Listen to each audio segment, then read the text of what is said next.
සිරි දළදා වන්දනාව වෙනුවෙන් මාධ්‍ය සත්කාරය කරන්න පැමිණි මාධ්‍ය සගයන් දෙපළක් මට මුණ ගැහෙනවා. ජාතික රූපවාහිනී අසංග නිලංගරත්න සහ අපේ ස්වර්ණවාහිනියේ ගයන් ගම්ලත් මේ දෙපළ. අපි බලමු මේ දෙන්නටම තිබෙනවා අතිශය සංවේදී අත්දැකීම් මේ දින ගණනාවේදී. ඒ අයට දැනුණු දේවල් විමසලා බලමු. ඔතෙන් ප්‍රසන්න කනගාටුදායක දුක හිතෙන අත්දැකීම් කිහිපයක්ම ලබන්නේ කියලා ලැබුණා. ඒකෙදි සංවේදීම සිදුවීමක් හැටියට කියන්න පුළුවන් එක අම්මා කෙනෙක්.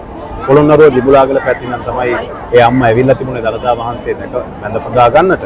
සාමාන්‍යයෙන් දළදා වඳින්න එන ඕන කෙනෙකුට දළදා වන්දනාවට එන ඕනෑම කෙනෙකුට අවස්ථාවක් තියෙනවා දින දෙකක් හෝ තුනක් ඇතුළත පොලිම වලට එකතු වුණාම දළදා වඳින්න. ඒ අම්මා දවස් 5ක් ගත වෙලා තාමත් දළදා සමුදුන් සියසින් දැක ගන්න හැකියාව ලැබිලා නැහැ.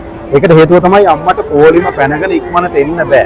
නමුත් ඉස්සරහින් ගිහිල්ලා සමහරු පොලිම පැනලා දළදා වඳින්න ඉක්මන් වෙනවා. ඒ නිසා අම්මා දැන් දවස් 5ක් තිස්සේ බලාගෙන ඉන්නවා දළදා සමුදුන් සියසින් දැක ගන්න.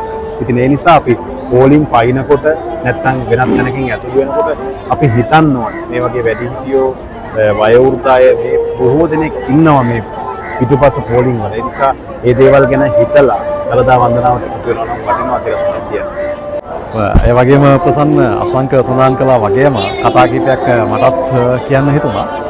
බොහෝ දෙනෙක් කියන කතාවක් දළදා වඳින්න ඇවිල්ලා මම දින 3-4ක් වෙනවා වැඳ ගන්න බැරි වුණා. ඒ වගේම සමහරක් අය ඇවිල්ලා කියනවා මට වාසනාව ලැබුණා එක දවසින් දළදා වන්දනා කරන්න කියලා. ඒ වාසනාව හිමි වෙන්න පුළුවන්. හැබැයි අසංක කිව්වා වගේම හැමෝම බලාපොරොත්තු වෙමින් ඉන්න ඇවිල්ලා දළදා වහන්සේ වන්දනා කරන්නනේ. එතකොට පොලිමක් පැනලා ඉස්සර වුණාම ඒ සතුටක් ඔබට ලැබෙනවා ඇති. හැබැයි ඒ වගේම තමයි ඔබ හින්දා කීප දිනකට මේ අවස්ථාව නැති වෙලා යනවා. ඒ වේදනාවක් තියෙනවා. ඔය අතරේ තමයි එක අම්මා කෙනෙක් කියන්නේ මං දවස් 4ක් ඇවිල්ලා හිටියා දළදා වහන්සේ වඳින්න. හැබැයි මං තාමත් එතනමයි. ගොඩක් අය මට පස්සේ ආපු කට්ටිය දළදා වඳින්න පුළුවන් කමක් ලැබුණා. ඒ අය ඒ වාසනාව උදා කරගත්තා කියලා. ඒ කියන්නේ හයිය හත්තිය තියන අය, ඇඟේ පතේ හයිය හත්තිය තියන අය කොහොම හරි ඉස්සර කරගෙන යනවා. වියපත් අය, වයෝවෘද්ධ අය සමහරක් විතාවට තනියෙන් ඇවිල්ලා ඉන්නේ. ඒ වගේම වයසක අම්මා කෙනෙක් තවත් අම්මා කෙනෙක් එක්ක ඇවිල්ලා තියෙන්නේ. ඒ අයට පොලින් කඩාගෙන ඉස්සරහට යන්න, තල්ලු කරන් යන්න තමන්ගේ තනරක ගන්න බෑ. ඒ නැගිට ගන්නෙත් බොහොම අමාරුවෙන්.